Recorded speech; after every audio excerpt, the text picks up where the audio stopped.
uyu munsi ngiye kubasana filime y'inshinwa yasohotse mu 2016 yitwa The Mermaid. Murakaza neza kuri Warusco Fact. Dutanye n'abakiriya batandukanye bari guhatanira kugurikirwa. Gusa nyuma y'akanya habuze ukigura, Liu aba ari ukegukana kuri billion 20 z'amadolari y'Amerika. Kuri uwo mugoroba, tureka ababilioneri bose bari bahanganye na Liu baza kumusura. Baranje batangira kumukira ko batashaka kugurikirwa, ahubwo ko bazamuraga ibiciro kugira ngo bambe amafaranga. Umwe mu babilioneri yanamubwiye ko ikirwa yaguze cyuzuye amafi ya za dolphine ko bitazakunda ko akorera imishinga ye y'ubwubatsi. Ababilioneri bose batangira kumuseka bamushinyagurira.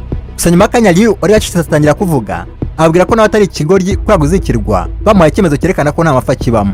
Ababilioneri bose batungurwa batangira kwikumura bagenda, gusa kamwe mutugabo bari bahanganye kagenda kamutuka. Kageze imbere jetpack yakwikora nabi bituma kaguruka nk'isazi. Nyuma batureka Liu ari guserebura n'abana benshi iruhande rwe, maze umukobwa yari bahanganye bitaraza kumureba, arangije gunyisa yagaze miliyoni muri piscine, abwira abakobwa bose ko arayifata mbere arayitwara.